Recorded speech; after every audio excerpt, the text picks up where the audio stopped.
Hey everyone, welcome back to the channel. Thanks for tuning in for another episode. We know with fall fishing, one of the best baits that you can use to cover a bunch of water is a lipless crankbait. Generally speaking, it's something that a lot of people are throwing to mimic the forage species that are starting to move shallow. You can just cover a bunch of water, you can get your bait to stand out amongst those shad, and a lipless just generates a lot of bites for us. But I got to tell you, there's something a lot of people are missing out on these days, and that is simply going to a much smaller lipless crankbait. This is the 1/4 ounce Berkeley War Pig. Generally speaking, I'm talking about dropping down to that 1/4 ounce size. A lot of people are out there throwing a 1/2 ouncers. That's kind of the standard when you start talking about lipless crankbaits.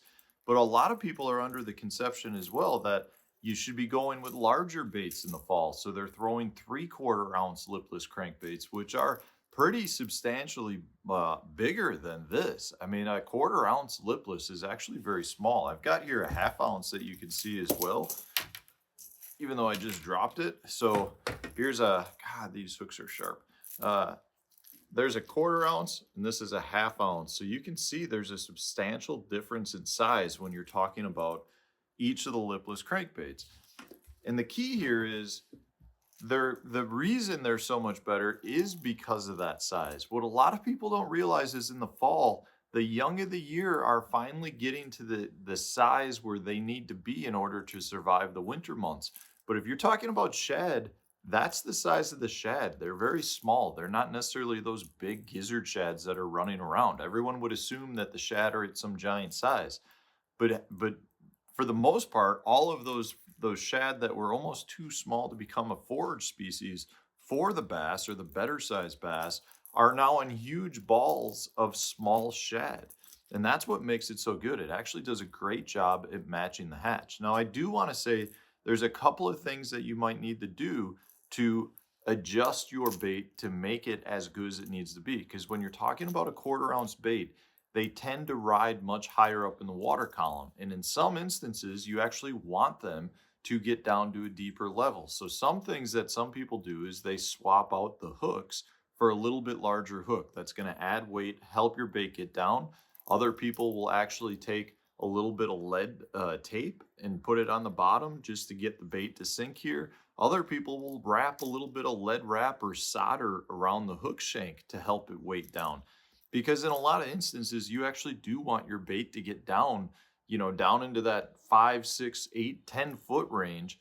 And because you're using such a light bait, they tend to not want to run that far. So one huge tip for you would be to try to add a little bit of weight so you can get it down into those same regions where you might be fishing a 1/2 ounce or a 3/4 ounce. Now, the other thing I got to tell you that I love to do with this is fish it, what I call it more of a feathering style. So I'm actually letting this go down to the bottom and then I'm almost just kind of dragging it on the bottom. I'm almost fishing it in a way like you would a football jig. And the reason for that is because in the fall period, you get a lot of shad that start to die off. And what a lot of people don't realize is when they die, they actually sink to the bottom. They don't float until their body starts to decompose. They get a lot of gases inside of the body of the shad, and at that point they float to the surface. So when you see like a big fish kill, the fish that you see look like they've been dead for a long period of time because they floated to the bottom, started decomposing, gases built up inside the body, floated it to the surface, and then it washes up on the shore. But because the shad start falling to the bottom first, that's one of the easiest meals in a cold water period that any fish can eat. And I'm not talking just specifically shad here. This works with all of your primary forage species. Bluegill, everything does that. So, if you're trying to match the hatch in terms of your young of the year that are just at an age where they become a pretty decent meal for the fish, if they don't survive the winter or don't survive this dropping in water and temperature, they're going to fall to the bottom.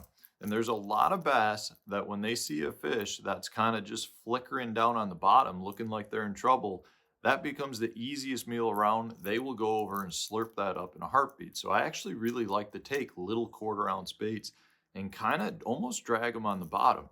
And the nice thing about the 1/4 ouncer is you don't get snagged nearly as much as you do with the heavier ones because it is so much lighter. It almost just kind of walks over the bottom.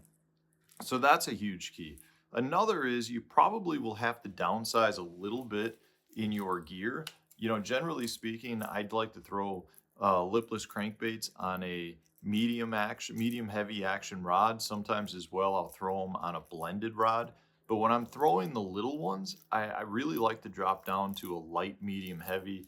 This one specifically is a custom built that I made. It's an MHX NMB 873, so it's a 3 power. It'd be considered a lighter medium heavy. It's got a nice soft tip on it, still got a little bit of backbone, but the reason for that is you're going to be much more accurate casting a lighter bait with a little bit lighter action rod. So if you went with something that's more of a normal medium heavy, or a straight uh, something that's a little bit more of a blended rod, it tends to become harder to cast these. So I like the fast action with the soft tip because that helps with my casting accuracy, but I like having just a little bit lighter rod as a whole in terms of my power, because that's going to uh, help me get the bait out there. It's going to help me get the hooks home when I do get bit, but I'm not going to pull it away from the fish at the same time. So generally speaking, my 1/4 ounce gear is different than my 1/2 ounce gear. I like to also fish it on lighter fluorocarbon line.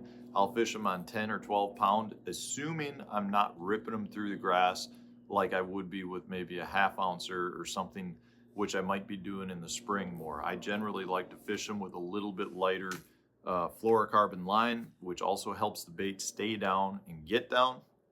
But overall, I really think a lot of people are missing the boat right now if they're not throwing 1/4 ounce lipless crankbaits during the fall period, because they are absolutely slaying the fish. I've had a lot of conversations with buddies around the country right now that are catching them, whether it's on Gunnersville, whether it's down in Florida, or whether it's up here in Wisconsin. Everyone is starting to really recognize the value of a 1/4 ounce lipless. I think for a long time, nobody was using them, but what we're finding right now is they are an absolute fish catching machine. So if you don't have any, check them out. I'll put the link for the War Pigs in the video description so you can check those out. The great baits. Otherwise, guys, if you enjoyed today's video, hit the like button, subscribe to the channel if you haven't done so already. Stay tuned, new video coming out tomorrow.